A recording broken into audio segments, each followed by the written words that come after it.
Hi, let's look at projects and operations. What if I told you that we are all project managers in our daily lives? Even better, we are actually all complex program managers who are handling multiple projects, juggling around with them. Would you believe me if I said that? You would in a minute. So let's define a project. A project is essentially a temporary endeavor and it's undertaken to create at the end of it a product or a service. So when you end up with a product or a service, the product is what was the objective of the project, right? And that's where you consider the project as successful and you sort of close or terminate the project. So you essentially start. You then understand what is to be created or what is to be developed. You prepare yourself for it. You do all the steps that are going to be taken for doing this. You understand who's going to do them. You understand what is going to be required in terms of maybe material or people. You actually do that task, get it done, get the product or service ready, and then you stop. So this is essentially a very simple flow. So by this definition, a lot of things that we do in our day-to-day lives could very well be termed as projects. Let me give you some examples. Getting a new job. How is this a project?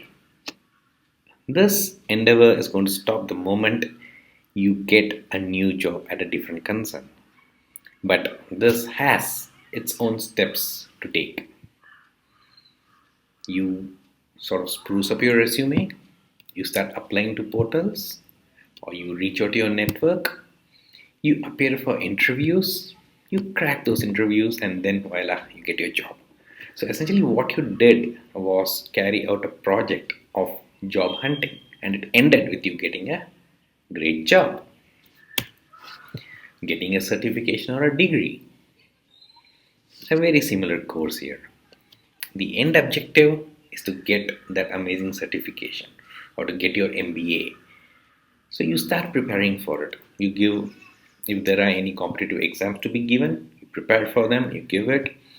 You create your profile, you fill in your statement of purposes, your essays, you apply to the best colleges, you appear for any interviews that may be needed, and you crack those interviews and hence get admitted to the course of your choice. And then you perform well in your course and then you graduate. So that was a project. Getting your degree was a project. But what is the difference between the one where you got a job versus one where you got a degree? Duration. The first one was maybe a matter of weeks or months. But getting a graduate degree is like 3 years, 4 years, depending on which study are you pursuing. Similarly, making a great product. What does it take? You understand, okay, what do you want to create in the first place? Think Apple. Steve Jobs wanted to create the iPod. So what did he do? He did some research. He came up with the concept of, okay, what should the product be and what should it look like? Then he put together, say, what the features of what that product is going to have. Then he put together a team that could help him achieve this. The team gets planning and starts executing according to the plan. There's multiple round of testing that happens, and finally you had your iPod in hand. So that's what a product creation was about. But yes, this was a project that was undertaken. It might have a lot of sub projects under it, in which case it will be preferably called as a program, which is nothing but a collection of projects. But we'll come to that later.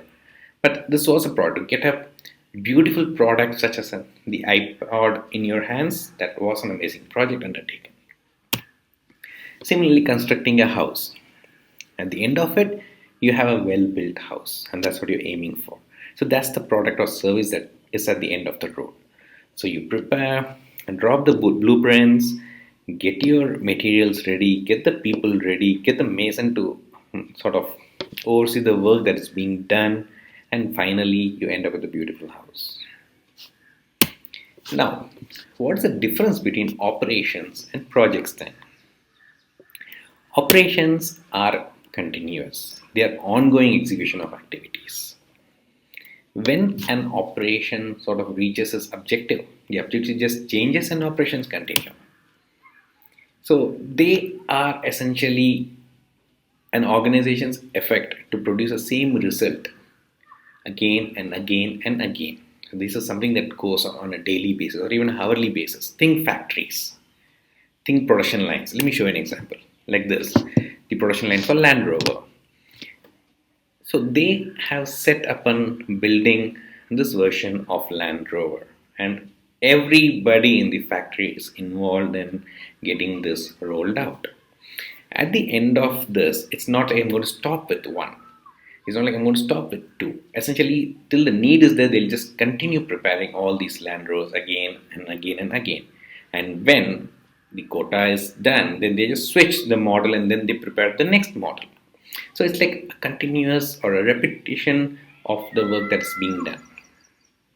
So when the objectives change, the product changes, and then the work goes on as usual. So what's the takeaway from this session? I know what a project is. So just think of what could be termed as projects in your own life. At work, you'll be very clear. You'll be assigned to a project team, you'll be carrying out a project. But if you distill that to the fundamentals, does that still hold on what you're working on? So you can define a project now. It's temporary. It's got a deadline against it. It stops when the product or a service is accomplished or when it's called off. Correct? So now you can differentiate between a project and an operation. Just find out examples from your daily life where you categorize something as a project and where you categorize something as an operation. Just give it a minute and give it a good thought. Thank you.